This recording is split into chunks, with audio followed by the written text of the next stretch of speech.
citizens of the internet. So I had a kind of a false start there a minute ago.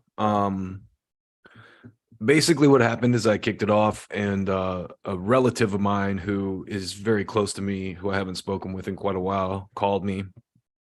And rather than, put it on hold, I just killed it and started over. So there's a lot to talk about. I started kind of with this Tulsi Gabbard thing. She did an interview on PBD podcast, and I think I talked a little bit before at the outset of my last stream about this article, or the failed stream that I attempted a second ago. This article that I read yesterday that RFK Jr. shared called it's about the hoax of the century. What's the title? A Guide to Understanding the Hoax of the Century. And it goes into this crazy stuff. One of the facts which I took from it, one of the things I learned from it, is that after Trump won in 2016, Jay Johnson, Obama's outgoing director of Homeland Security, or DHS, secretary of DHS, Department of Homeland Security, basically put elections under DHS at the objection of local election officials in states. Wow, this article goes into a lot of stuff about there was also an article called The Shadow Campaign that saved the 2020 election. So there was this very, very strong organization to make sure that Trump didn't get back in. And this guy goes into the reasons behind it. So I'll touch on that a little bit later. But first, let's try this again. Let's talk about Tulsi Gabbard, because Tulsi did the PBD podcast recently. And let me just, again, make 100% sure I got some audio happening here before we kick this off. But yeah, listen to this first little bit where she talks about being an introvert and having to kind of change her perspective to campaign. Myself, and really asking for the opportunity, the privilege to serve them. Every single door that I went to was a huge cause of anxiety just because of that. Where it eventually turned actually was I had served in the state house, I had deployed, I'd come back, I had served on the Honolulu City Council. It was when I was running for Congress that I just had to take some time of introspection, just like I am pursuing this path of service that I've committed my life to, and yet there are these self kind of created hurdles of anxiety just because of that shyness. And I looked myself in the mirror and I was like, what's your problem? You got to figure this out. And really just taking that time made me realize that all of those fears and insecurities, the causes of that anxiety, were actually very selfish, because I was thinking like, well, I don't want to sound stupid. What if they ask me a question I don't know the answer to, and I don't want to bother them. And the common word that came up as I was going through this was I and me. I was like, well, that's a problem, especially as I had made this decision to pursue this path of service. And so that was where things changed, where instead of walking into a room, something that would cause anxiety, and anyone who's an introvert and shy, you can probably relate, was turned around when I realized, like, stop thinking about yourself, Tulsi. Go in this room and take the opportunity to connect with other people, to share aloha with them, to smile, have a nice conversation at a bare minimum. And once I shifted my focus on in that way, it changed everything. I love it. So I just wanted to show you that part to make it clear that Tulsi Gabbard is a Russian asset who works for Putin and cares about nothing but money and helping Russia achieve its goals, which is clearly an idiot thing to say. Listen to this woman. First of all, she served in Congress. She served in the military as a medic. She's been promoted. She's still in the military. So this smear that and I put it in quotes, but it's not, it's a smear that she works for Russia somehow, is ridiculous on its face. And I think just kind of starting out with that bit where she's talking about what she had to go through as an introvert to bring herself to campaign, you can tell that she's a very selfless person, she's not the kind of person that she has been painted as in the press. So,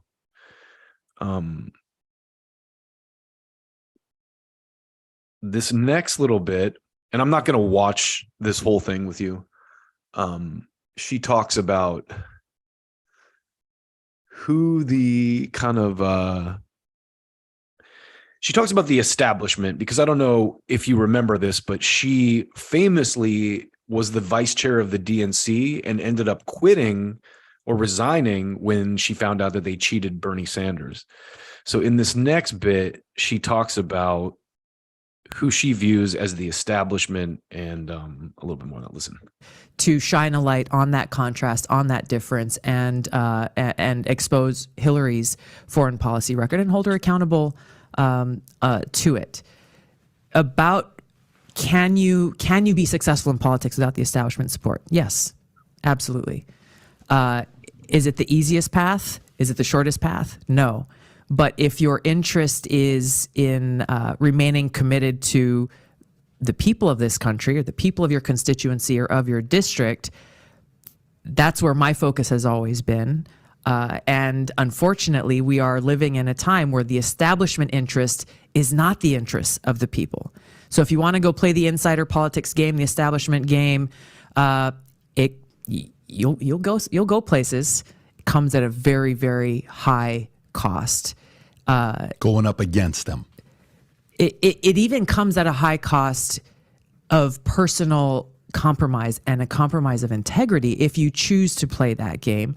And yes, going up and challenging them is not just challenging the DNC or the Democratic Party. Right. It is also challenging all of their partners in the mainstream corporate media, challenging elements of the national security state that they are weaponizing for their own interests, challenging their friends and partners in big tech and social media who are very willing to do their bidding.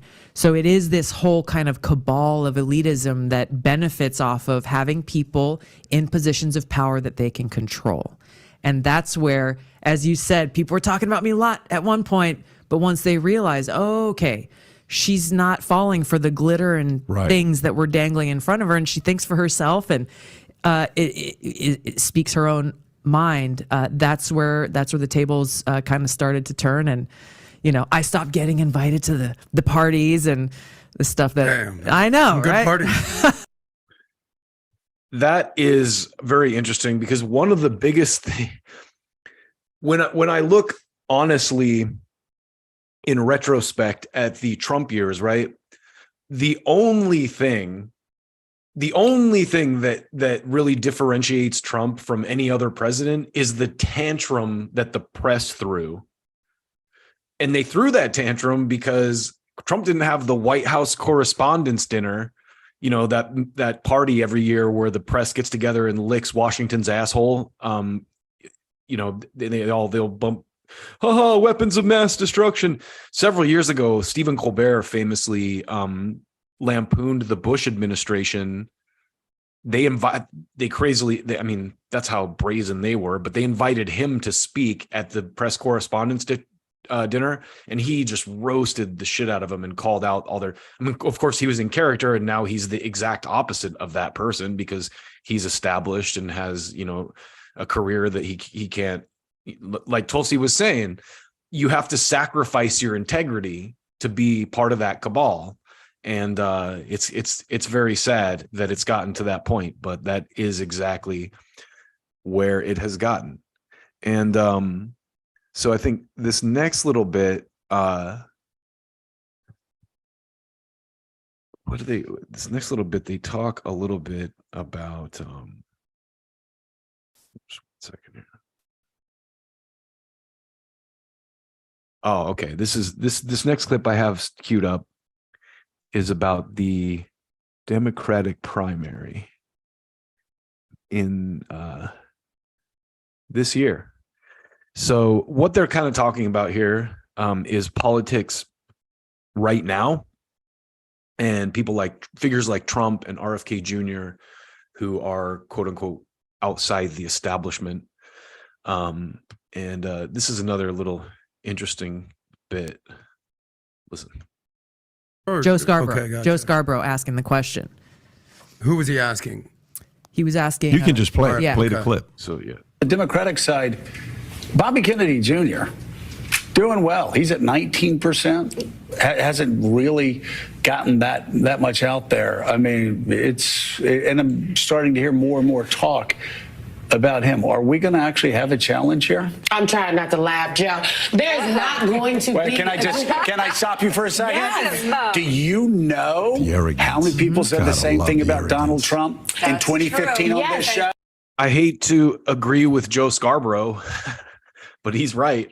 Except I will The note, same exact yes, thing. because there was going to be a Republican primary. But I really think that the mealy-mouthed Democrats, as I like to call them, and some of my progressive The mealy-mouthed Democrats, the ones with integrity. friends who would like to live in a fantasy land, they need to come back to reality. And the See, this is what I love about establishment politics. Oh, I'm an adult who knows that all we can ever do is nibble around the edges and do incrementalist changes to things. We can never go big because I'm an adult who lives in a compromised world and has no integrity. Whenever someone says I'm an adult, I'm instantly like skeptical of you're an adult. Like saying I'm an adult is an excuse to be an apathetic tool, basically. Well, I'm an adult and I'm a zombie. I just go to work and do what I am told because I am an adult. reality is this. The sitting president of the United States of America is a Democrat that would like to run for re-election, so much so that he has declared a re-election campaign. Right. In that case, the Democratic. So the Biden's puppeteers they're not letting go. They want another 4 years of this, of course. And let's be honest, was there a Republican primary in the last election cycle when Trump was president on the GOP side? No, there was not. So she's not wrong either. But the reality is Biden is so gone. It's so obvious that he's just an empty vessel for the donors that got him in, that it's just hard to watch at this point. People like her trying to justify it. Anyway, let's keep listening. National Committee will not facilitate a primary process. There will be no debate stage for Bobby Kennedy, Marianne Williamson, or anyone else to stand on. So we're going to have another Bobby Kennedy in an empty chair in the debate, right? There will be no debate. Yeah, no debate. The Democratic National Committee administers the debates, and they're not going to set up a primary process for debates for someone to challenge the head of the Democratic Party. So here's what I hope Bobby Kennedy does. Is goes to you guys, goes to Joe Rogan, goes to multiple people who have platforms and say, will you host a debate? Invite Joe Biden, invite Marianne Williamson, and let him not show up. The key words there. She says, Bobby Kennedy Jr., to his credit, is already doing a masterful job. I have a story a little bit later about him hiring Dennis Kucinich as his campaign manager. And the only reason I wanted to show that is because of the clip of Dennis Kucinich from 10 years ago. But I like Tulsi's mentality, and I think she's right. I think, anyway, sorry I keep interrupting. They have to come to reality. And what is the reality? That the DNC believes that they are the arbiters of democracy. And they will decide if there's no debates, then there will be no debates. Well, guess what? There's a whole country out here that's actually interested. The fact that Bobby Kennedy is I think he's north of 20% now. He hasn't even been in a campaign for a month at this point. The fact that Joe Biden has such low approval, they're less than 30% of Democrats even want him to run, and yet they're saying there will be no debate because of the DNC. There's a lot of folks out there who would like to hear more and learn more, and I hope that Bobby Kennedy creates that opportunity and invites Joe Biden to show up. I think that's a brilliant idea. I think we might want to implement that strategy, Pat. Question for you, Tulsi. I mean, I think it's disgusting that they're just... Yeah, because if he does that, then Biden looks like a coward for not showing up. And the Democrats can slither and twist and turn and try to say whatever they want, but that's how it looks. So let's see. There's one other clip in here I want to get at for y'all. All right. So this is about, and I was going to save this article for the end of the live stream, but now I'm going to have to talk about it after this. But this is about pro-war Ukraine Democrats. Listen. The little thing called COVID, frankly, the proxy war with Russia via Ukraine. I mean, a lot of people's lack of courage, unfortunately, has been exposed. The fact That's such a great way to put it. that not a single Democrat has voted against, remember that first $40 billion round of funding to go that kind of brought in the United States involvement in this war against Russia. Not a single Democrat voted against it. I think there were, between the House and Senate, something like 60 or 70 Republicans who voted against, but not a single Democrat had the courage to even just say, let's not rush into this. Let's actually think about what are the second, third, fourth. Russian, pun intended. Haha, get it? Rush into this. Haha. Order of consequences that could occur once we bring ourselves into this. What happens when we start to turn on the tap at Where were these people?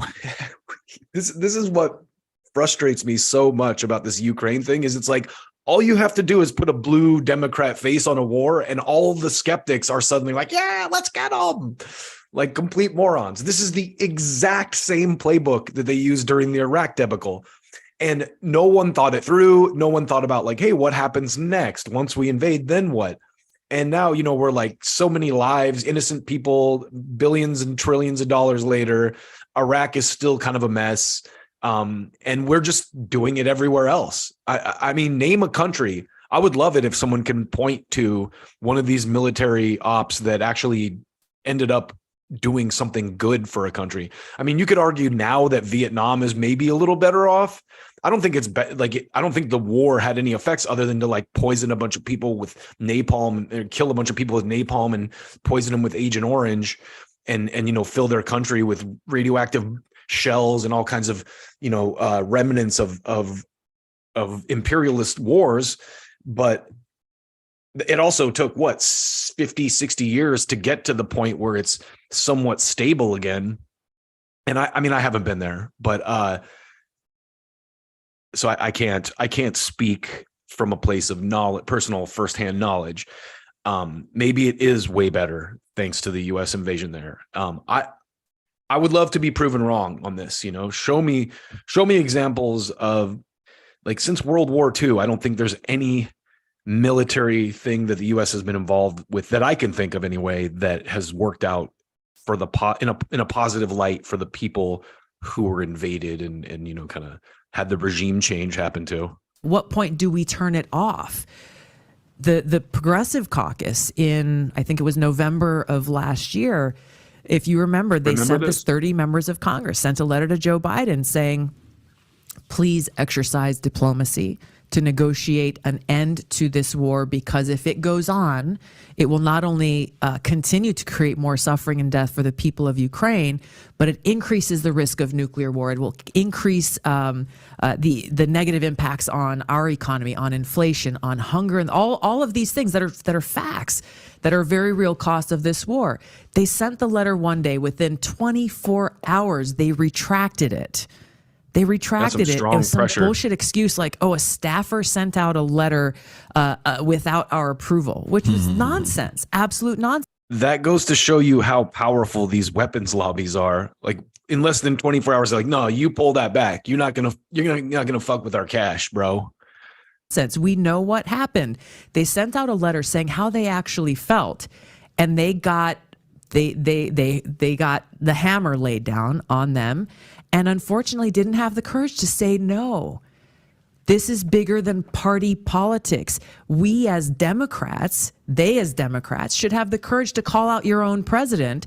And I would say the same thing for Republicans. So, it is, I have been really disappointed on a foreign policy perspective, but also with, men going into girls' locker rooms and exposing themselves all, and this being okay in the name of this trans ideology and pervasive. Okay, so that's a whole other issue, which, I may have some disagreements with a lot of more conservative people on that. But I also recognize that, we do need to approach these issues with a little more nuance and levity than we maybe have in the past. Everything is like a tribal thing now where it's like you get on your side and I'll get on mine, and we're just going to argue about some irrelevant bullshit for the next like year or two. All right. I think this is the last bit that I had queued up. So listen to this. This is in the same vein as the Ukraine stuff. Joe Biden talking about the fact he was asked about, will we give them F-16 fighter jets? And Biden says, not today. Will you one day give them? I can't answer that question, but I think we ought to start training. And the U.S. official said we will not, turn away from any other country who wants to support them with F-16. Essentially what they're saying is we went from money to tanks to this to now we're probably going to give them some F-16s. So why is your concern so high, or a lot of people, why are so many people concerned about military industrial complex? Why should that be a top priority for them as a concern? There's a number of reasons why. Let's start with the most important that we're talking about. That as we sit here today, we are on the brink of nuclear war. That should be concerning to everyone. It should be even more concerning that we have people in positions of consequence and power and influence. What if you could do SEO Okay, smarter we're gonna stop there and faster? because I don't want to deal with all these commercials. Influence both those But- who hold public office Ah. and the highest offices of the land. as Let's keep well going as for just a those minute. Who don't, but who are just as influential, talking about the prospects of nuclear war as though it is just like any other kind of war, talking about the fact that Putin and his government has changed their policies to make it so that they can deploy nuclear weapons, whether they be tactical nuclear weapons or strategic nuclear weapons. If they So this is one of the things. Let's cut there. But this is one of the things I took issue with Trump for, because people act like Trump was some Russian asset, but if you look at the policies he pushed or allowed while he was president, and you could say maybe it was because of the neocons he brought in from prior administrations that he did this, but he escalated tension with Russia. He's the one who pulled out of the nuclear contract. That we had a contract with Russia, and don't ask me the name of it. I don't remember the specific name of it, but the gist of it was that we would not produce any more nuclear arms. So what happens? Trump gets in, he has this bellicose rhetoric. They're accusing him of being a Russian spy. So I feel like because of that, he even almost had to be more, bellicose about his war with Russia, or bellicose about Russia, because he's being accused of being this interloper that Putin brought to power.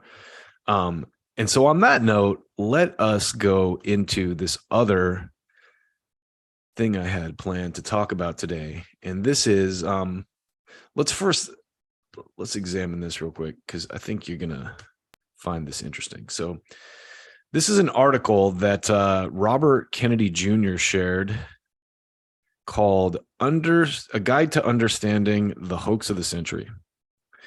And of course, my first, it's from Tablet Mag. My first inclination when I looked at this was, who is Jacob Siegel? So who is Jacob Siegel? This is from the National Endowment for the Humanities, which is a .gov site. So it's a government source. Jacob Siegel is a reporter at the Daily Beast, an Army veteran. He was an editor and contributor to Fire and Forget short stories from the Long War. So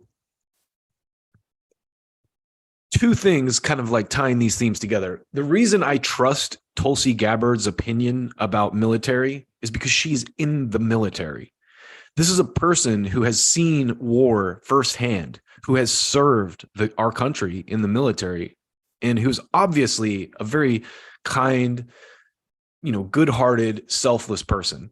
People will point to her takes on trans issues or LGBTQ. She's a little on the conservative side. I don't necessarily agree with her takes completely on LGBTQ stuff. That said, I don't think that they come from a place of hatred or anger either. I think that they come from a place of religious dogma, which is in a lot of ways silly, but also has some good byproducts as well. So anyway, I'm getting off topic here. This is a long article, and I don't want to sit and read the whole thing on live stream, but I wanted to highlight it, and I will put a link to it in the description once I finish with this. And I will probably do a cutout piece on it as well, because it's so good, maybe even more than one. This guy, I think he's a great writer, first of all. The article flows, so it kept me intrigued through the whole thing. But he goes through this mechanically, piece by piece, what happened over the last, 10 years with the media. So what I'd like to do is just try to read some of the intro at least, and then I'll kind of show you segments of the meat of the article. Because what he does is he does this really great kind of introductory thesis statement, and then he breaks it down. I think it's like 13 chapters. So it's long, but each chapter is like a couple paragraphs. It's not like, it's a long article. So prologue, the information war. So let's read through some of this. So in 1950, Senator Joseph McCarthy claimed that he had proof of a communist spy ring operating inside the government. Overnight, the explosive accusations blew up in the national press, but the details kept changing. Initially, McCarthy said that he had a list with names of 205 communists in the State Department. The next day, he revised it to 57. Since he kept the list a secret, the inconsistencies were beside the point. The point was the power of the accusation, which made McCarthy's name synonymous with the politics of the era. For more than half a century, McCarthyism stood as a defining chapter in the worldview of American liberals, a warning about the dangerous allure of blacklists, witch hunts, and demagogues. Until 2017, that is, when another list of alleged Russian agents roiled the American press and political class. A new outfit called Hamilton 68 claimed to have discovered hundreds of Russian-affiliated accounts that had infiltrated Twitter to sow chaos and help Donald Trump win the election. Russia stood accused of hacking social media platforms, the new centers of power, and using them to covertly direct events inside the United States. None of this was true. None of it was true. After reviewing Hamilton 68's secret list, Twitter's safety officer, Yoel Roth, privately admitted that his company was allowing real people to be unilaterally labeled as Russian stooges without evidence or recourse. The Hamilton 68 episode played out as a nearly shot-for-shot remake of the McCarthy affair, with one important difference. McCarthy faced some resistance from the leading journalists, as well as from the U.S. intelligence agencies and his fellow members of Congress. In our time, those same groups lined up to support the new secret list and attack anyone who questioned them. I was just arguing with my relative about Keith Olbermann, who is one of the absolute worst examples of this. A guy who's self-styled as an Edward R. Murrow of the new millennium is out here calling everyone a Russian asset without any proof of it. What a joke of a man Keith Olbermann is. When proof emerged earlier this year that Hamilton 68 was a high-level hoax perpetrated against the American people, it was met with a great wall of silence in the national press. The disinterest was so profound, it suggested a matter of principle rather than convenience for the standard bearers of American liberalism, who had lost faith in the promise of freedom and embraced a new ideal. In his last days of office, President Barack Obama made the decision to set the country on a new course. On December 23, 2016, he signed into law the Countering Foreign Propaganda and Disinformation Act, which used the language of defending the homeland to launch an open-ended offensive information war. And at the time, people were so wrapped up in the Trump is a secret Russian. How did he win? How did he win? It couldn't have been because the Democrats were shitty and did a shitty job, and Obama was elected on change we can believe in, and nothing actually changed. It wasn't that. It was Russia that did it. So it was a convenient excuse for these people. Let's keep going. Something inside the looming specter of Donald Trump and the populist movements of 2016 reawakened sleeping monsters in the West. Disinformation, a half-forgotten relic of the Cold War, was newly spoken of as an urgent existential threat. Russia was said to have exploited the vulnerabilities of the open internet to bypass U.S. strategic defenses by infiltrating private citizens' phones and laptops. The Kremlin's endgame was to colonize the minds of its targets, a tactic cyber warfare specialists call cognitive hacking. Defeating this specter, cognitive hacking. There are so many of these industries in the United States that are just made up bullshit so people have jobs. Cognitive hacking. Oh no, Russia's doing cognitive hacking. Well, it's like some completely invented bullshit term.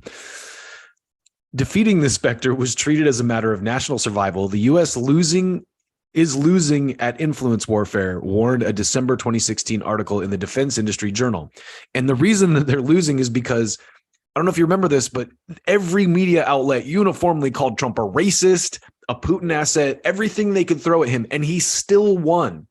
So in order for them to explain that away, they had to come up with something. And in order to figure out a way to stop a person like him, who has the guts and the resources to get into that office despite the united election interference operation of the media against him. Just let me keep going. Defense One, the article quoted two government insiders arguing that laws written to protect U.S. citizens from state spying were jeopardizing national security.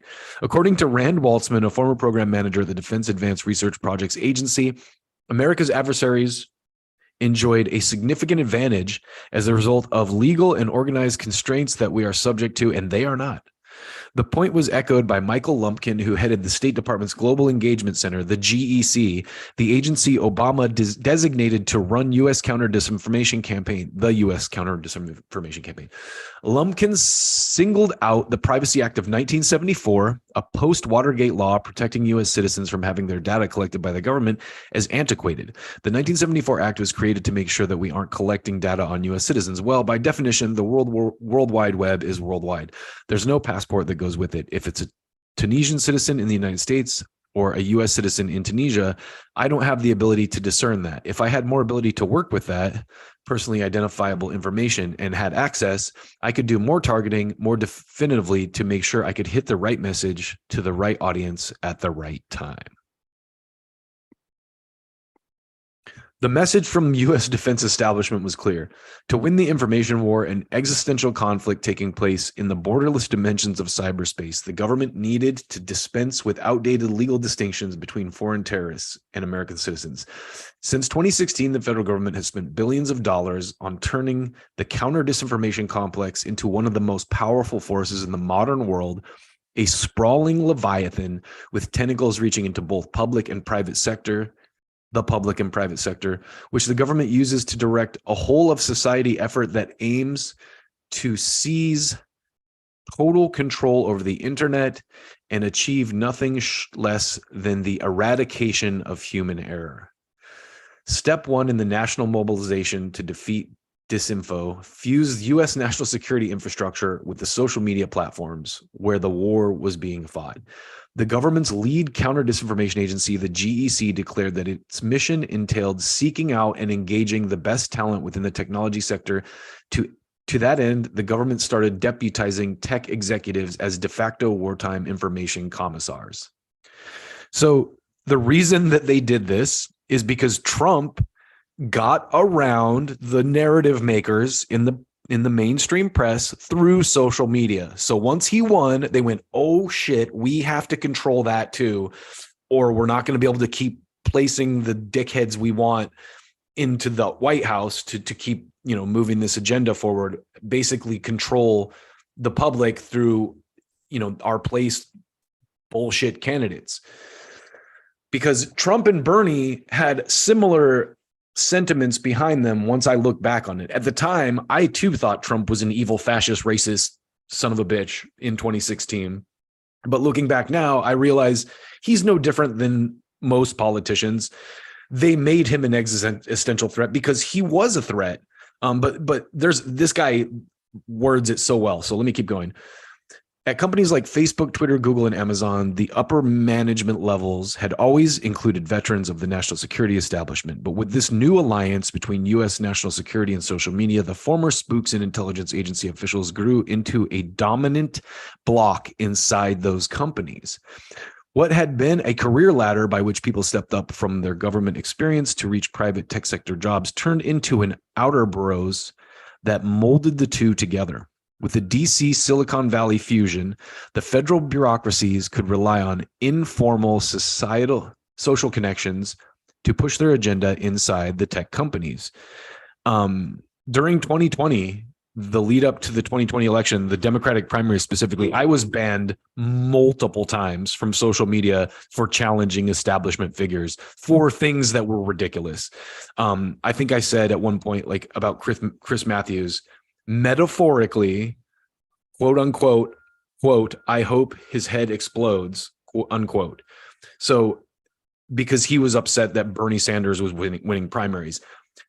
Malcolm Nance made the same exact statement I did about Donald Trump. He said, when this book comes out, Trump's head is going to explode.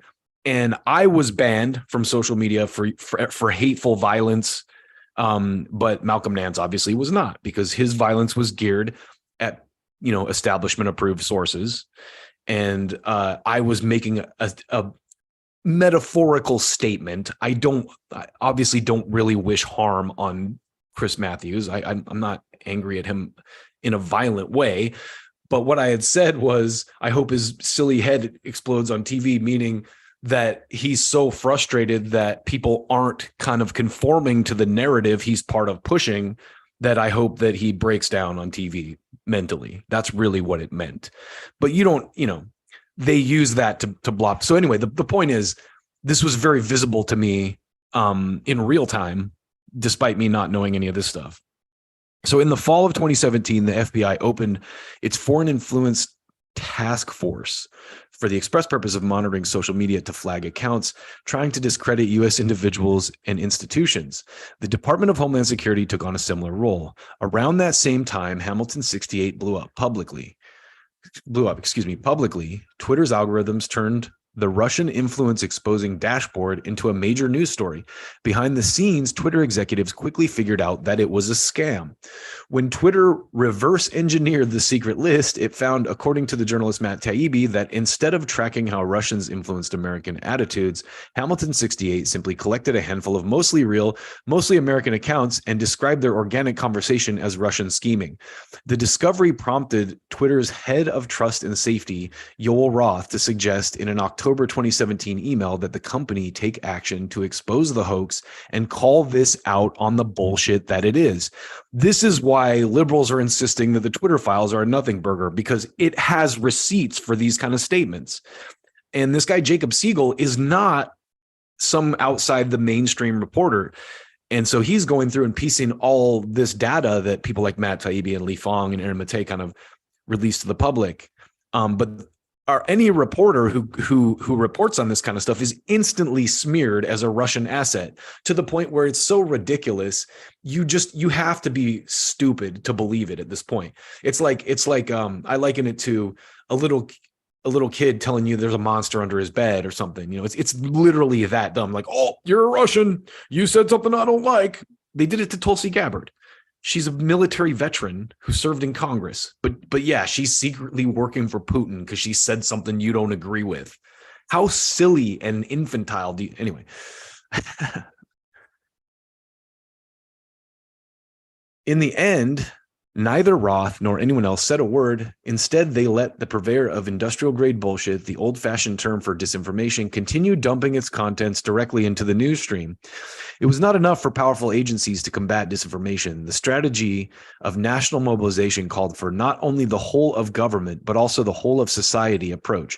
According to a document released by the GEC in 2018, to counter propaganda and disinformation, the agency stated will require leveraging expertise from across the government, tech, and marketing sectors, academia, and NGOs. This is how the government created war against disinformation. This is how the government created war against disinformation became the great moral crusade of its time. CIA officers at Langley came to share a cause with hip young journalists in Brooklyn. progressive nonprofits in DC, George Soros funded think tanks in Prague, racial equity consultants, private equity consultants, tech company staffers in Silicon Valley, Ivy League researchers that failed British royals. Never Trump Republicans joined forces with the Democratic National Committee, which declared online disinformation a whole society of problem that requires a whole of society response. Sorry, a whole of society problem. Even trenchant critics of the phenomenon, including Taibbi and the Columbia Journalism Review's Jeff Girth, who recently published a dissertation of the press's role in promoting the false Trump-Russia collusion claims, have focused on the media's failures, a framing largely shared by conservative publications, which treat disinformation as an issue of partisan censorship bias. But while there's no question that the media has utterly disgraced itself, it's also a convenient fall guy, by far the weakest player in the counter-disinformation complex. That's an important line there. The media is kind of like the scapegoat for this, because it's not really them pushing this, it's the government. The American press, once the guardian of democracy, was hollowed out to the point that it could be worn like a hand puppet by the U.S. security agencies and party operatives. Man, that is just too much. Let's keep going. It would be nice to call what has taken place a tragedy, but an audience is meant to learn something from a tragedy. As a nation, America not only has learned nothing, it has been deliberately prevented from learning anything while being made to chase after shadows. This is not because Americans are stupid. It's because what has taken place is not a tragedy, but something closer to a crime. Disinformation is both the name of the crime and the means of covering it up, a weapon that doubles as a disguise. See, I told you this guy was a great writer. It's just so well thought out, so well pieced together. So cheers to you, Jacob Seidel. The crime is the information war itself, which was launched under false pretenses and by its nature destroys the essential boundaries between public and private and between the foreign and domestic on which peace and democracy depend. By conflating the anti-establishment politics of domestic populists with acts of war by foreign enemies, it justified turning weapons of war against American citizens. It turned the public arenas where social and political life takes place into surveillance traps and targets for mass psychological operations. The crime is the routine violation of Americans' rights by unelected officials who secretly control what individuals can think and say. What we are seeing now in the revelations exposing the inner workings of state corporate sponsorship of the state corporate censorship regime is only the end of the beginning. The United States is still in the earliest stages of a mass mobilization that aims to harness every sector of society under a singular technocratic rule. The mobilization, which began as a response to the supposedly urgent menace of Russian interference, now evolves into a regime of total information control that has arrogated itself the mission of eradicating abstract dangers such as error, injustice, and harm, a goal worthy only of leaders who believe themselves to be infallible or comic book supervillains, like Anthony Fauci. Excuse me, Saint Fauci. My bad. The first phase of the information war was marked by distinctively human displays of incompetence and brute force intimidation. But the next stage, already underway, is being carried out through both scalable processes of artificial intelligence and algorithmic pre-censorship that are invisibly encoded into the infrastructure of the internet, where they can alter the perceptions of billions of people. Something monstrous is taking shape in America. Formally, it exhibits the synergy of state and corporate power in service of a tribal zeal that is the hallmark of fascism. Yet anyone who spends time in America and is not a brainwashed zealot can tell that it is not a fascist country. What is coming into being is a new form of government and social organization that is different from mid-20th century liberal democracy that is as different from mid-20th century liberal democracy as the early American Republic was from the British monarchism that it grew out of and eventually supplanted. A state organized on the principle that it exists to protect the sovereign rights of individuals is being replaced by a digital leviathan that wields power through opaque algorithms and the manipulation of digital swarms. It resembles the Chinese system of social credit and one-party state control, and yet that too misses the distinctively American and providential character of the control system. In the time we lose trying to name it, the thing itself may disappear back into the bureaucratic shadows, covering up any trace of it with automated deletions from the top secret data centers of Amazon Web Services, the trusted cloud for government. And I use this argument when people say, oh, Matt Taibbi is doing PR for the richest man in the world about Elon Musk. You know who Jeff Bezos is, right? He owns Amazon Web Services and the Washington Post. Every government agency hosts their websites with AWS, Amazon Web Services. That's not a conflict of interest. Jeff Bezos isn't one of the richest people in the world. And my question is always, why don't you hold the reporters from the Washington Post to the same standard, at the very least, that you hold Matt Taibbi when he reports on the Twitter files? And they can't answer that because they know that they're wrong and they're hypocrites. But hey, what are you going to do? People don't want to admit they're wrong. I try my best to not be too proud to admit when I'm wrong when I see new data. So, I'm not always perfect. I falter, but hopefully other people can, be the same to some degree anyway. So, what this guy does next is he compares this to his metaphor is kind of brilliant. So I'll read it. When the blackbird flew out of sight, it marked the edge of one of many circles. In a technical or structural sense, the censorship regime's aim is not to censor or oppress, but to rule. That's why authorities can never be labeled as guilty of disinformation. Not when they lied about Hunter Biden's laptops, not when they claimed that the lab leak was a racist conspiracy, not when they said that vaccines stopped transmission of the novel coronavirus, which they do, by the way, safe and effective. I'm just quoting this article. Disinformation now for all time is whatever they say it is. That is not a sign that the concept is being misused or corrupted. It is the precise functioning of a totalitarian system. If the underlying philosophy of the war against disinformation can be expressed in a single claim, it is this: you cannot be trusted with your own mind. What follows is an attempt to see how this philosophy has manifested in reality. It approaches the subject of disinformation from 13 angles, like the 13 ways of looking at a blackbird, Wallace Stevens' 1917 poem, with the aim that the composite of these partial views will provide a useful impression of the disinformation's true shape and ultimate design. So I'm not going to read, that's a great intro. I'm not going to read the whole thing. And I just want to say again that I'm just quoting here. The niche is safe and effective, vaccine safe and effective. What this guy's saying is his own opinion, not mine. Contents: Russophobia returns unexpectedly. The origins of contemporary disinformation. Trump's election, it's Facebook's fault. Why do we need all this data about people? The internet from darling to demon. Russiagate, Russiagate, Russiagate. Why the post 9/11 war on terror never ended. The rise of democratic extremists or domestic extremists. The NGO Borg. COVID-19. Hunter's laptops. The exception to the rule. The new one-party state. The end of censorship and after democracy. So there is, I encourage you to read this completely. But I'm going to jump to,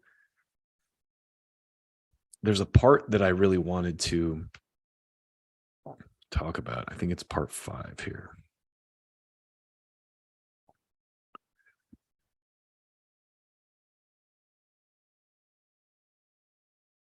So this is the last piece that I'll share from this, because I think it is so damn well written and just explains the phenomenon of Trump and why he was such a disruptor to the establishment. So if one imagines that the American ruling class faced a problem, Donald Trump appeared to threaten their institutional survival, then the Russiagate investigation didn't just provide the means to unite the various branches of that class in and out of government against a common foe. It also gave them the ultimate form of leverage over the most powerful non-aligned sector of society, the tech industry. The coordination necessary to carry out the Russian collusion frame-up was the vehicle fusing, one, the political goals of the Democratic Party, two, the institutional agenda of the intelligence and security agencies, and three, the narrative power and moral fervor of the media with, four, the tech companies' surveillance architecture. The secret FISA warrant that allowed U.S. security agencies to begin spying on the Trump campaign was based on the Steele dossier, a partisan hatchet job paid for by Hillary Clinton's team that consisted of the provably false reports alleging a working relationship between Donald Trump and the Russian government. Now, the Clinton campaign had to pay a fine for this. So this is not even disputed fact in any way whatsoever. They literally had to pay a fine for putting together the Steele dossier, and then hiding it by using a third party to fund it. So disinformation solved that problem while placing a nuclear-grade weapon in the arsenal of the anti-Trump resistance. In the beginning, disinformation had only been one among half a dozen talking points coming from the anti-Trump camp. It won out over the others because it was capable of explaining anything and everything, yet simultaneously remained so ambiguous it could not be disproved. Defensively, it provided a means to attack and discredit anyone who questioned the dossier or the larger claim that Trump colluded with Russia. All the old McCarthyite tricks were new again. The Washington Post aggressively trumpeted the claim that disinformation swung the 2016 election, a crusade that began within days of Trump's victory. With the article, Russian propaganda effort helped spread fake news during the election, experts say. The lead expert quoted in this article was Clint Watts, who this guy goes into earlier in this article is a total, State Department hack who kind of helped dream all this up. But there's one part where, let's see, I gotta find this. There's a part about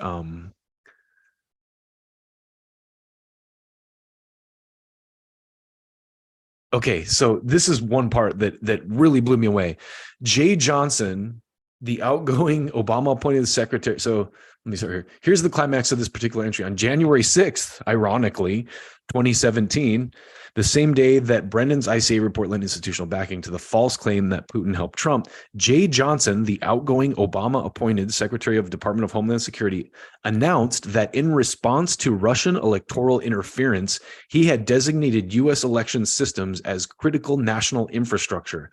The move placed the property of 8,000 election jurisdictions across the country under the control of the DHS. It was a coup that Johnson had been attempting to pull off since the summer of 2016, but that, as he explained in a later speech, was blocked by local stakeholders who told him that running elections in this country was the sovereign and exclusive responsibility of the states, and they did not want federal intrusion, a federal takeover or federal regulation of that process. So Johnson found a workaround by unilaterally rushing the measure through in his last days in office. It's clear now why Johnson was in such a rush. Within a few years, all of the claims used to justify the extraordinary federal seizure of the country's electoral systems would fall apart. In July 2019, the Mueller report concluded Donald Trump did not collude with the Russian government, the same conclusion reached by the Inspector General's report into the origins of the Trump-Russia probe, released later that year. Finally, on January 9th, 2023, the Washington Post quietly published an addendum in its cybersecurity newsletter about New York University Center for Social Media Politics study. Its conclusion, Russian trolls on Twitter had little influence on 2016 voters. So there's this pattern with the media where they don't lie to your face directly. They lie by omission. They leave things out that are important parts of a story. So I want to find, there's one last bit in this article I want to find and talk about on this stream. And this is it right here. I found it. Had to do a little bit of a search, but check this out. Okay, so let's read this last part and then we'll move on to the next issue. Given his focus in office on lowering the corporate tax rate, it's easy to forget that Republican officials and the party's donor class saw Trump as a dangerous radical who threatened their business ties with China, their access to cheap imported labor by cutting off illegal immigration, and the lucrative business of constant war, because he said he would talk to Putin. But indeed, that is how they saw him, as reflected in the unprecedented response to Trump's candidacy recorded by the Wall Street Journal in September 2016. No chief executive at the nation's 100 largest companies had donated to Republican Donald Trump's presidential campaign through August, a sharp reversal from 2012, when nearly a third of the CEOs Fortune 100 companies supported GOP nominee Mitt Romney. And I did not see this. I wasn't paying close enough attention to Trump that I saw any of this when it was happening. I saw the reports that he's, a racist, and his rallies are all full of racists, and all the MAGA people are racists who hate, people that aren't white. And that's kind of what I saw. And so to read this now, this guy has receipts. He's telling you right here, Trump was a non-starter for these business leaders, which is crazy because he is one of them, kind of. You could argue that he's just a con man, which I think there's plenty of evidence to back that claim up too. But they're all con men. So, it's like, pick your flavor of con men. At least Trump upset the really, really bad ones to some degree, which kind of makes me in retrospect like him more. But this is the clincher, and then we'll cut this article and I'll just let you read the rest yourself. The phenomenon was not unique to Trump. Bernie Sanders, the left-wing populist candidate in 2016, was also seen as a dangerous threat by the ruling class. But whereas the Democrats successfully sabotaged Sanders, Trump made it past his party's gatekeepers, which meant that he had to be dealt with by other means. This is okay. One more paragraph, because this is a very famous clip that Jimmy Dore and people highlight quite a bit. 2 days after Trump took office, a smirking Senator Chuck Schumer told MSNBC's Rachel Maddow that it was really dumb of the new president to get on the bad side of the security agencies that were supposed to work for him. Let me tell you, you take on the intelligence community, they have 6 ways from Sunday of getting back at you. Boy, was he right. So anyway, that's an article that I think everyone should read. And cheers to Jacob Siegel, and cheers to RFK Jr. for sharing it. Let's move on to something funny, shall we? I am going to just take a little break for a second. And I'll be right back.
So, and just kind of, I pull together a bunch of these articles and these different things to kind of,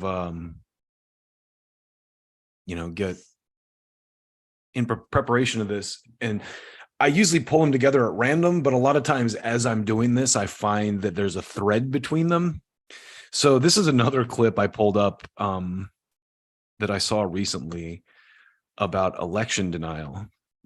And let's just watch this because this is quite good. And it's something that I thought about a lot as someone who's been, I wouldn't call myself involved in politics, but I would say politically active probably since, the 2000 era. I'm just trying to perfect this a little bit. I just want it to look nice. So check this out. Oh, wait, hold on. Let me. You, along with your allies in the media, attempted to cancel and censor members of this chamber who voiced concerns and objected to certification. Manager Raskin, you'd been in Congress only 3 days when you objected in 2017. It's one of the first things you did when you got here. I have an objection because 10 of the 29 electoral votes cast by Florida were cast by electors not lawfully certified.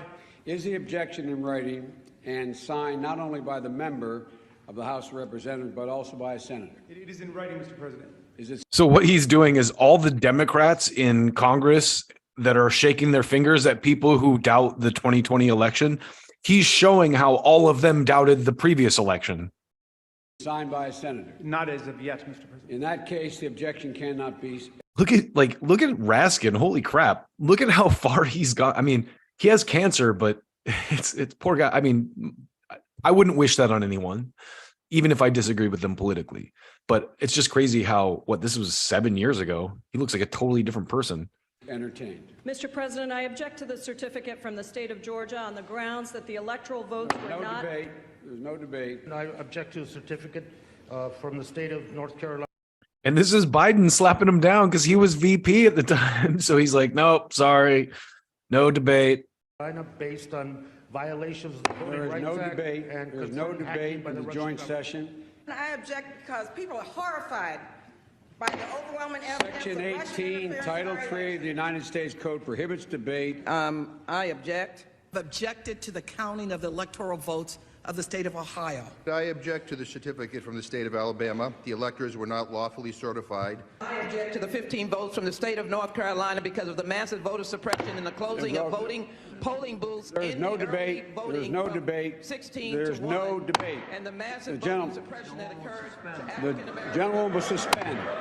I have an objection to the electoral votes. The objection is in writing, and I don't care that it is not signed by a member of the Senate.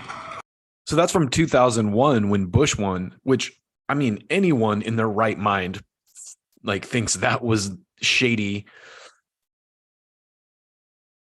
The final count was done in a state his brother was the governor of. How much of a rube do you have to be to not question that? I do not wish to debate. I wish to ask, is there one United States senator who will join me in this letter of objection? There's no debate. The objection is signed by a member of the House, but not yet by a member of the Senate. Well, it is over.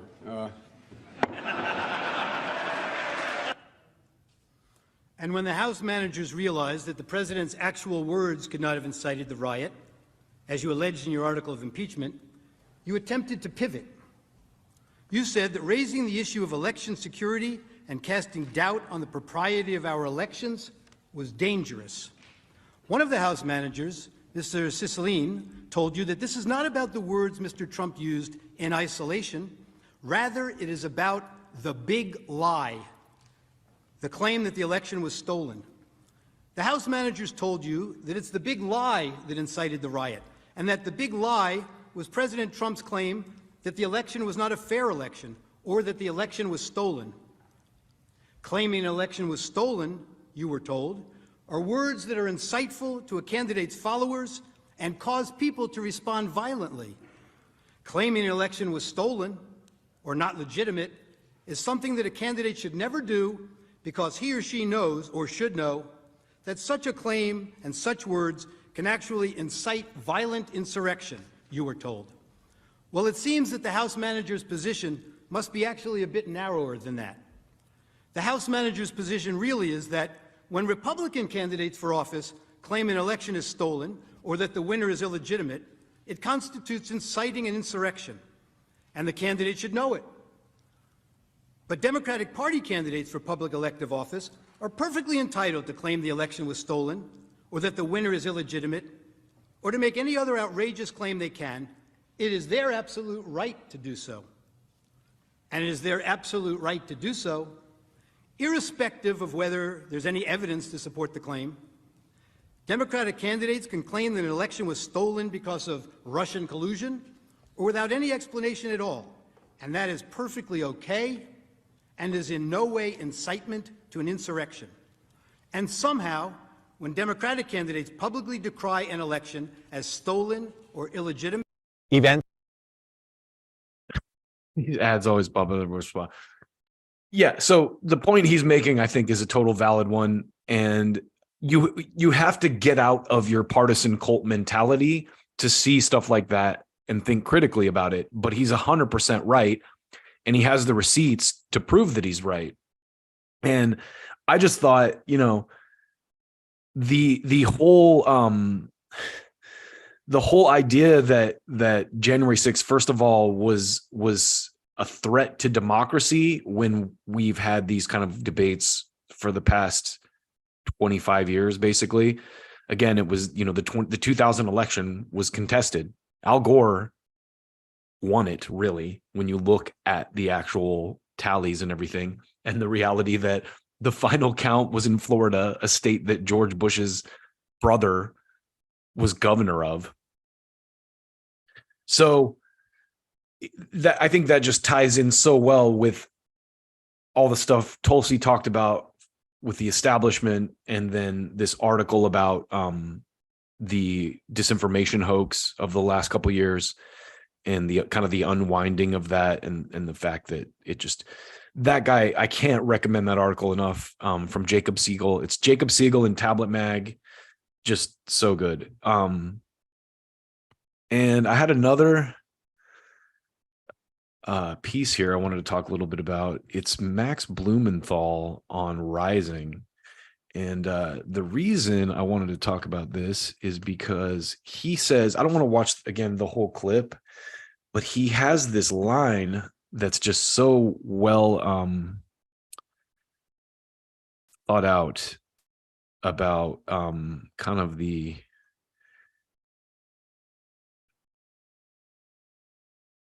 reality behind the what's going on.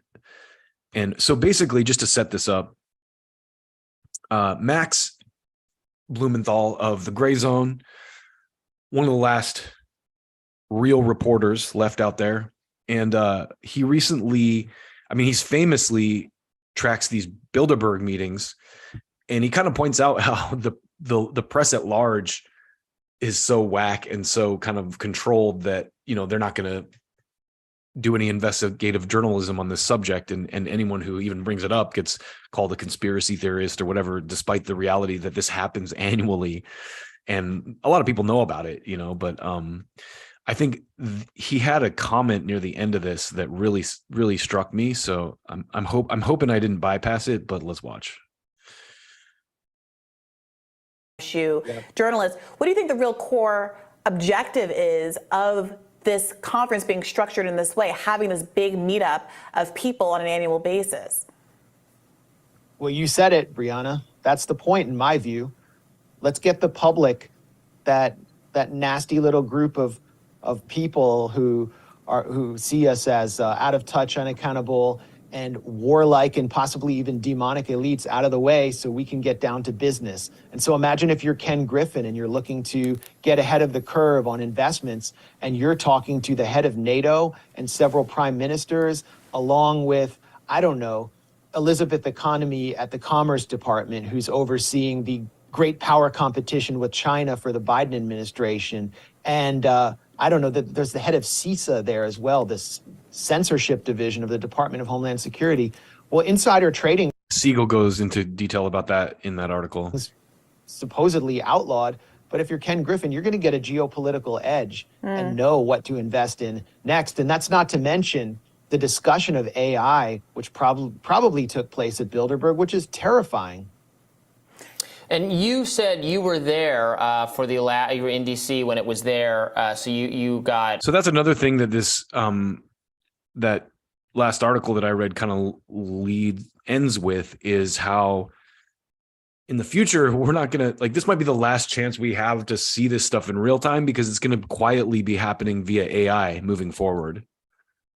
An ability to see a little bit more up close the kinds of things being discussed. Talk about that and talk to me about, I'm so interested in how misinformation has come to, the concerns about that has come to dominate elites. Saw that as a central theme at the World Economic Forum meeting in Davos. The obsession with controlling the narrative that these elites feel is like the most important issue to them. Do you see some of that at Bilderberg as well?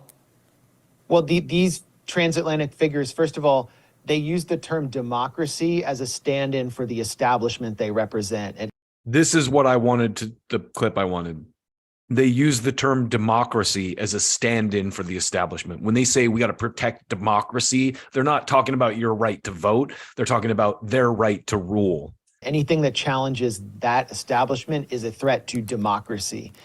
And the noise that we're currently making now, which is spitting factual journalism, is to them disinformation because it contravenes the objective of this transatlantic elite. So they're obsessed with disinformation. They're fearful of the public. And these meetings are designed to provide them with a forum to interact and plan without those nasty little interferences and scrutiny. And I mean, last year, the Pfizer CEO, Albert Bourla, held a obviously off the record secret meeting with world leaders and industry heads on the next pandemic. I mean, how frightening is that the public cannot know what was discussed when we are going to have to live through whatever lockstep plan they put into place? It's no wonder people are conspiratorial. So what I did last year, Robbie, is I just walked right up to the front of the Mandarin Hotel after determining that it was the place by calling around five-star hotels in Washington. They were acting shady there, so I figured that was the place. Got there, it was blocked off. There were men in dark suits outside, and I tried to walk right into the hotel, and I was pounced on by executive security. I filmed it. I just wanted to show the public how secretive and securitized this meeting was, and the security was military grade for the Pestana Palace this year in Portugal. So it's interesting to me that when you see these, white supremacist demonstrations, how come there's no one like Max, no intrepid reporter is getting in there and asking these people questions while they're in cuffs, by their U-Haul or, that's the kind of thing that the reason I think, like he said, the public is very skeptical about what's going on and has every right to be, because there's obviously a lot of BS happening. And I think Brianna's question is why are these people meeting publicly? Well, they're not really meeting publicly. I don't know how Max is how reporters like Max are finding out about this meeting. But I didn't know about it. And only reason I know about it is because of Max. So he kind of explains what his thoughts are behind them getting together. But I mean, do they really need to get together in person either? They could just do Zoom calls at this point, or webcasts, or they don't have to do these meetings. But maybe it's one of those things that it's like a business trip for people. I don't know. All right, I got about 2 more clips to run through real quick, and then I would imagine that there's some other stuff that I definitely want to catch. So give me just a minute to set these up, and I will be right back.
We are back.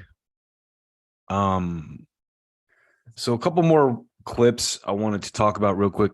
This first one really got me. Sabby Sabs does such an awesome job. She's one of my favorite, progressive YouTubers at the moment, and has been for a minute. The whole RBN network, Nick Cruz and Compton J, all those guys do great work. But Sabby has a really good show, and I caught this clip the other day of her, and she got this clip. She's talking about a broadcast from, it's like a conservative, I forget, it's like Newsmax or one of the conservative outlets, but they're touting Robert F. Kennedy Jr. And I thought this was really interesting for a couple reasons, but let's watch and we'll talk about it. Let me unmute that. Campaign that was announced yesterday, as well as RFK Jr.'s campaign. Now, we'll get started with RFK. We'll end with Marianne because that news is kind of cray. Okay. RFK Jr. has announced that he has selected his campaign manager. I kind of saw this coming. I kind of figured it would be this person. I covered his announcement on the ground here in Boston, and this individual did have a speech right before RFK decided to speak, and he introduced RFK Jr. So let's go ahead and get into it. Shout out to Case Study QB for this clip. Here is RFK Jr.'s new campaign manager. This week, Robert F. Kennedy made a very important and very interesting decision. Kennedy chose former Ohio Congressman Dennis Kucinich as campaign manager. There are few people more capable of identifying the corrupt rot that is controlling today's Democrat Party than Kucinich, who's always had the unique political quality of being a free thinker, not a blind party loyalist like most in Washington.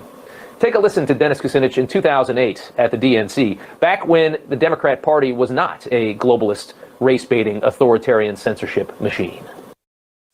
It's everything you wished for. Your site traffic is man. skyrocketing until Eventually, I'm just going to pay for you. Wake up, America! The pharmaceutical companies took over drug pricing. Wake up, America! The speculators took over Wall Street. Wake up, America! They want your social. America! I hate the stupid. The pharmaceutical. Washington. Take a listen to Dennis Kucinich in 2008 at the DNC, back when the Democrat Party was not a globalist, race-baiting, authoritarian censorship machine. Wake up, America! The pharmaceutical companies took over drug pricing. Wake up, America! The speculators took over Wall Street. Wake up, America! They want your social security. Wake up, America! Multinational corporations took over our trade policies. Factories are closing. Good-paying jobs are being lost. Isn't it interesting how politics evolves in such a short period of time? That was 15 years ago when Democrats wanted the southern border closed to protect middle-class wages, back when they cared about the people of this country rather than concerning themselves primarily with everybody else in the world.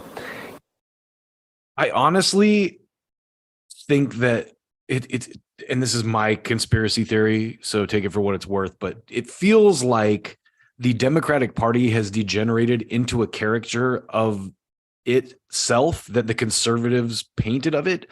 And I think the reason I feel that so strongly now is because so many conservatives have moved into the Democratic Party. You know, the Bill Krystal, the David Frum, the Kagans. And remember what they did to Dennis Kucinich, right? Right. See, Dennis Kucinich was one of those politicians that pushed heavily against the Democratic Party, the establishment of the Democratic Party. So they decided that Dennis Kucinich was a problem. So they decided to redraw his district so that he wouldn't have one. Just like that. When I tell you the game is rigged, the game is rigged. They don't want you. They want you out. If you're not playing the game that they want, the way they want you to play that game, they'll just get rid of you. Just to circle back to Tulsi Gabbard, same thing. Just like that. You may not agree on all the themes Kucinich just listed off, but some of that speech, don't deny it, it resonates with any honest and free-thinking person in this country. Here's a little more.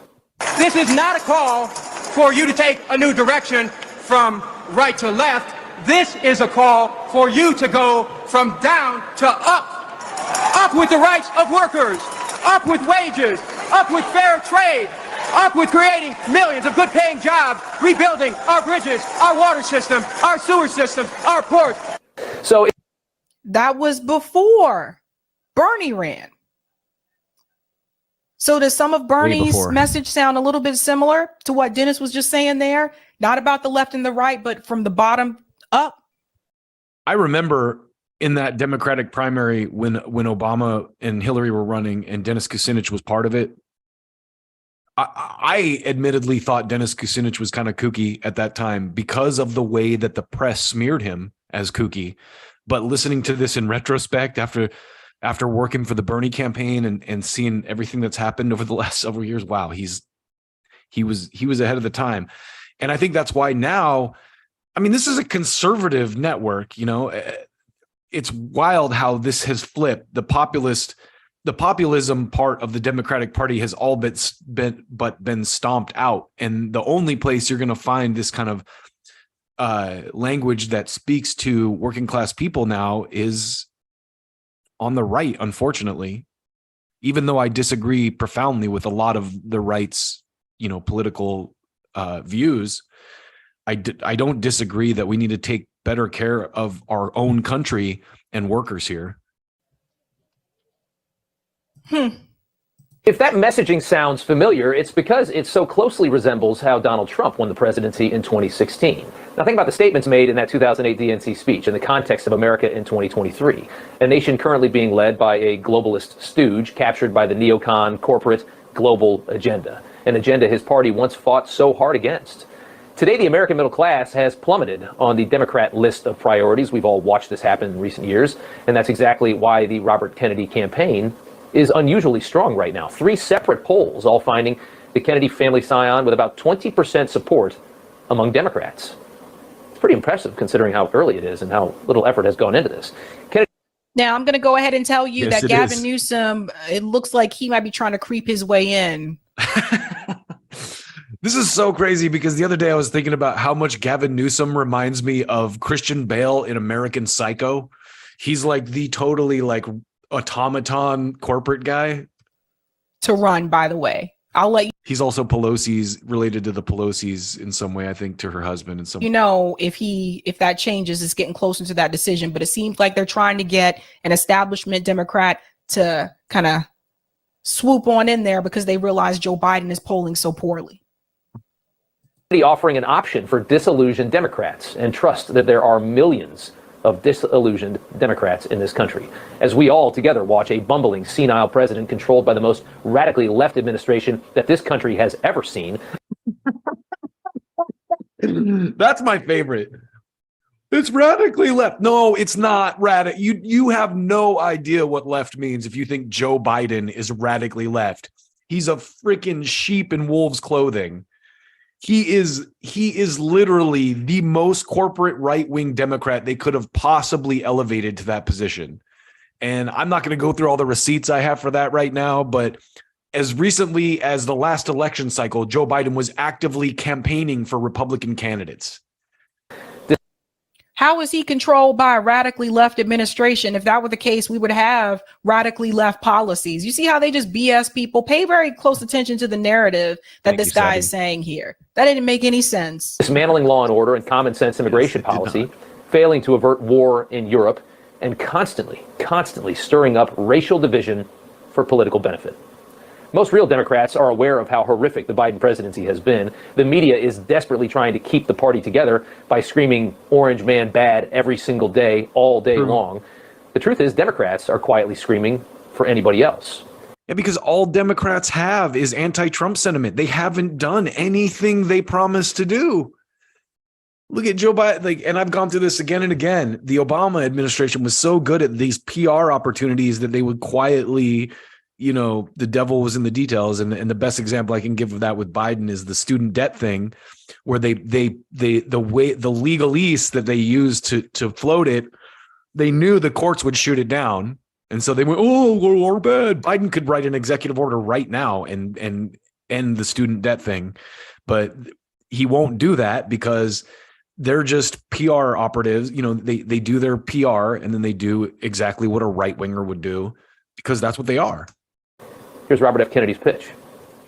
My father and my uncle had a vision for America, a vision of racial harmony, of prosperity for all Americans, of peace in the world, and of honest government. Their lives were tragically cut short, and America took a different path. Yet the possibility they foresaw is still alive, the America that almost was, and yet may be. The problem is a system that no longer serves the people, and a people who are so divided and so fearful that they are easily ruled. We will scale down the war machine and bring our resources home. We will end the Hey, you're singing my song, RFK Jr. secrecy, the censorship, and the surveillance. I'm inviting all of you to join me to create an America that we can believe in and be proud of again. You got a message like that versus whatever Biden's stirring up in 2024. Now listen to Kucinich. This is a pretty good little interview. And Dennis Kucinich joins us now. And sir, thank you so much for joining us tonight. We do appreciate it. I want to ask you, if Trump is the nominee. And that's exactly why they won't let him win. I'm sorry. And I'm not trying to be a Debbie Downer, but. Okay. I just posted a video of me and Justin talking about RFK, and the title was "Why RFK Jr. Will Never Be President," and already angry comments. And this is exactly what I was saying, what Sabby's saying right here. I'm just keeping it real. What he just told, that message he just gave you right there about the anti-war, the scale down the war machine, all that kind of stuff. That's exactly why they're not going to let someone like him win. They wouldn't let someone like Bernie Sanders win, even though he was polling top spot at one point in time, like in 2020, because he was talking about giving everybody health care in this country. Well, they're already doing what they did to Trump to RFK because, and I've talked about this before, Trump alerted the security state to the reality that social media needs to be tamped down because they used to be able to just put these narratives out in the mainstream press like, Bernie Sanders wants to take all your money. Bernie Sanders is a sexist, and people would believe it because it was the water cooler talk. It's what all the big networks. Oh, did you see Bernie Sanders said the woman can't be president? Well, oh, he must be a sexist. Put it on my TV. It's true. We're the puppet people. Put it on my TV. It's true. So that happens. That's election, interference is the press. But they're already doing it to RFK. You can see it every time they show a headline about him. It says anti-vaxxer, or whatever. There's no nuance whatsoever. They're already just grinding this into the public's brain that he's a non-starter. Cutting back on big pharma. The people who really want to disrupt things, they're not going to let those people win. By they, I mean the DNC. 2024 for the Republicans, you say that Robert F. Kennedy has a better shot at beating him than Joe Biden. Why do you believe that? Yes. I think that Mr. Kennedy may be the only Democrat who is capable of challenging former President Trump. Mr. Kennedy's themes that deal with freedom, Kucinich is get right out of about that, by the way. censorship, stopping these wars, healing America, bringing America together, finding the underlying unity that has for years and generations been characteristic of our country. Going back to that, so we're all Americans again. Not left, right, Democrats and Republicans, liberal, conservatives. We're Americans. And I think Mr. Kennedy has the history, the thematics, and the moral courage to be able to bring this country together again. It's a good message. Yeah, so we'll leave it there. I really hope that his candidacy takes off and that he does break through. But I don't know if you know this either. Kennedy talked about this. When Trump was elected, Trump was going to hire him as like the vaccine czar, and Pfizer came in and gave his company like $1 million or something, and he appointed the Gottlieb guy who's now on the board at Pfizer after he left the FDA under Trump. So, Kennedy gets it. He was an environmental lawyer, so he's been fighting government agencies on behalf of the public for years. And if you've read his Fauci book, if even a tiny fraction of the stuff he examines in that is true, it's so damning. But anyway, let's move on to something a little bit more interesting. I talk a lot about Jon Stewart because Jon Stewart was a big influence on me. I still love the guy. I still have deep respect for Jon Stewart, but he has fallen quite a bit in recent years. And I did a piece on him a couple weeks ago because he actually put some hard questions to someone in the Defense Department, which is good.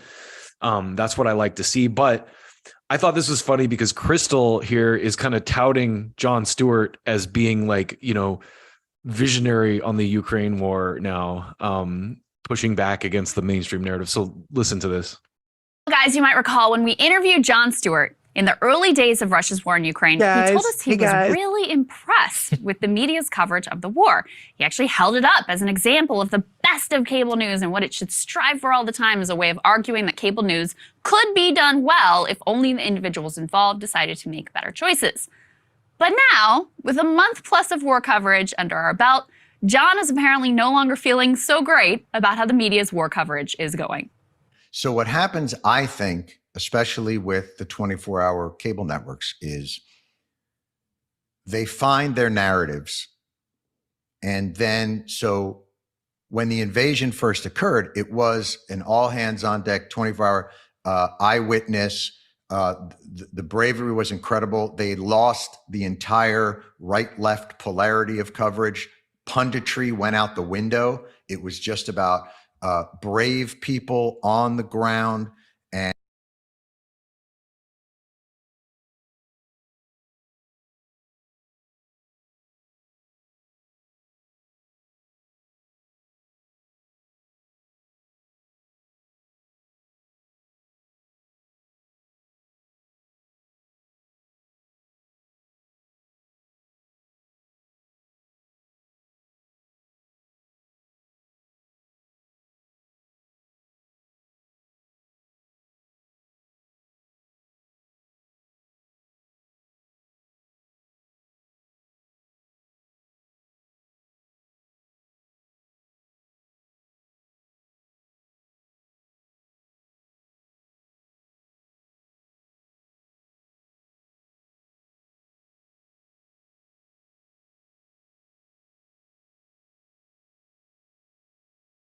And those who were expert in conflict in the studio, and they would have conversations about what was actually happening. But it doesn't take long for mission creep to set in with journalists who then become this is a siege. And a siege is by its very nature static. And the carnage is unspeakable. But it is the same, and journalists want movement. They want action. And as you're watching, I looked at that. I think The Intercept sent something out. It was the White House correspondents that are all like, would you bomb them if they touched Poland? How about this? Would you bomb them if they had a drone? Okay. Let's look at it this way. What would it take for you to bomb them?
So can the U.S. deliver the heavy weapons? The U.S. has contributed, I think, nearly $2 billion in aid, militarily, economic, since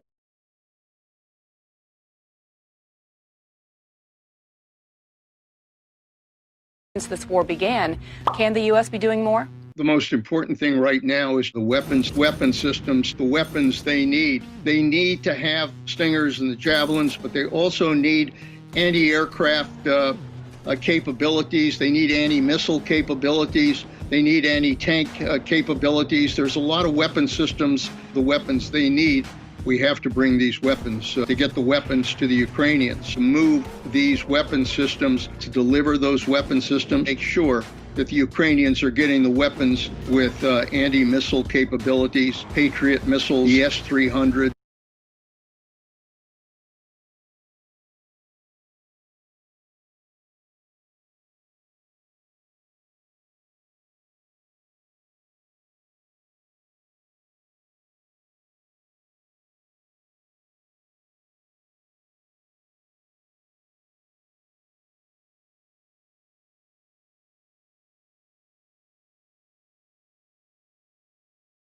It's the S-400's weapon systems. Additional aircraft, as many weapons as necessary to provide weapons, so sophisticated weapons, whatever possible weapons can be provided. Undisclosed conflict of interest. He works at a firm whose clients include Raytheon, the second largest military contractors in the world. The most important thing right now is the weapons. We should arm the Ukrainians. Here's good old Jay Johnson, providing guy who weapons, put elections, providing supplies, defenses to arm with weapons. So this is the guy who put elections under the DHS. And imagine that. Now that Biden's president and they got their war on Ukraine, this guy is on TV shilling for weapons makers. Is that a coincidence? I don't know. Ammunition. We have to simply do more, to do something more. To do more, we will have to do more. More direct involvement of some kind will be inevitable. More arms, more and more pressure for us to do more and more by way of supplying weapons, arms. Undisclosed conflict of interest. He's on the board of directors at Lockheed Martin, the largest military contractor in the world. Arm the Ukrainians. It's very telling that the press never highlights any of these conflicts of interest either. Those weapons, more and more sophisticated weaponry over and over again as we give the Ukrainians more advanced systems or surface-to-air missiles. We've, of course, been providing them offensive weapons, Stingers, and offensive weapons, javelins with surface-to-air missiles, weapons, anti-ship missiles, drones, tanks. The Ukrainians are going to need those more sophisticated weapon systems. Need surface-to-air missiles and air defenses, counter-rocket, counter-artillery, counter-mortar, counter-missile, surface-to-air missiles. $1 billion of more security assistance. That's what the way the world is going to have to go in responding. Undisclosed conflict of interest. His client list includes Raytheon. We're going to have to engage in a long, indirect war. This is World War 2.5. World War 2.5. Will last for a very long time. Well, what the U.S. should be doing is more of what we are doing, which is we need to be supplying as much as we possibly can, munitions like... So I'm not going to show you that whole thing, but you get the idea. Go check out Matt Orfala's YouTube channel. Guy's brilliant. He, like I said, is doing the job Jon Stewart used to. I'm glad that Jon Stewart finally came around to the reality that this is kind of the same thing that happened with Iraq, just under a different party. But hey, he hasn't really been out here lately. So last thing before I cut out, let's talk about something funny. I thought this was hilarious. My guy Tim Dillon talking about Bud Light ads. So this is just hilarious. Bud's now trying to go the other way. Miller Lite did a weird thing too. I joked about this when it happened because people were like Kid Rock threw a tantrum and like shot some Bud Lights or whatever, and it just seems stupid to me. But hey, if you can hold it down, people, and you're really that angry, cheers to you for boycotting Bud Light. But anyway, Rogan were texting about it. He played it on his show about how like it was horrible that Miller Lite, which is like piss beer, and they're trying to sell it to like horny dudes who are trying to look at tits, and they're like, well, women, like, can you believe they put women in bikinis to sell this product? Like, yeah, it's a bad product. It's not a great product. Yeah, it's sex sells. Is this new? But apparently they did something on Miller Lite. I don't understand what's going on. People that are drinking American beer, it's like it's garbage. Yeah, they're selling you garbage. Except for they're Sam going to Adams. sell it with some tits attached to it. That's who do you think's drinking beer? Do you remember Saturday Night Live had this commercial for Schmidt's Gay back in the day with Chris Farley? I think Tim Dillon is very reminiscent of Chris Farley. Obviously, a different type of comedian, but just like physically. And I just total aside, I thought of that. Well, Miller Lite, Bud Light? Who do you think's consuming this? Aficionados? Okay, now I have to find the Schmitz gay ad and play it. I'm probably going to get a point against me for showing SNL, or maybe it'll just be like a copyright strike or whatever. But you have to see this. I have to just, since I'm on a machine and I can pull it up before Tim gets into his new Bud Light commercials. I just wanted to revisit this commercial because it is funny. All right, here we go.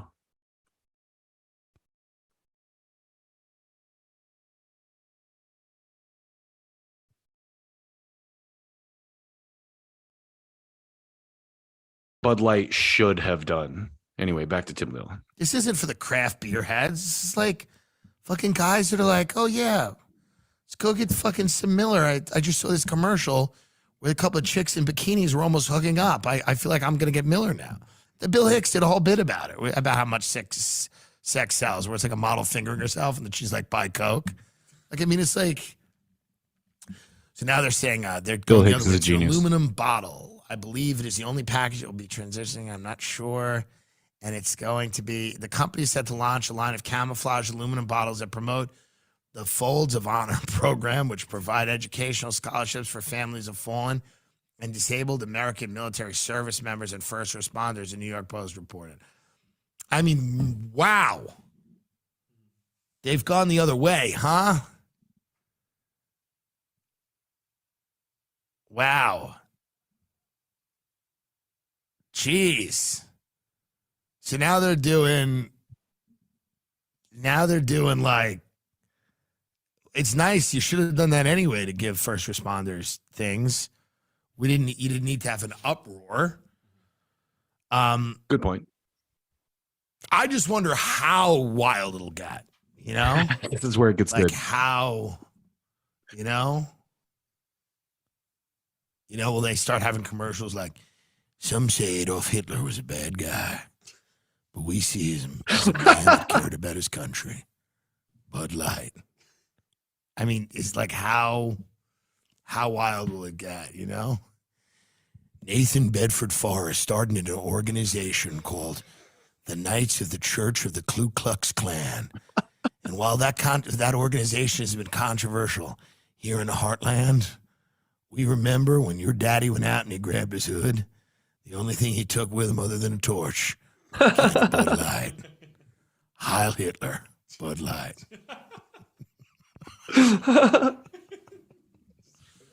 It's hilarious. Bud Light believes that every American family has a right to defend their homeland from invaders coming across the border illegally. This is a white country. Bud Light. Bud Light believes that European values built America. You keep your guacamole and your queso.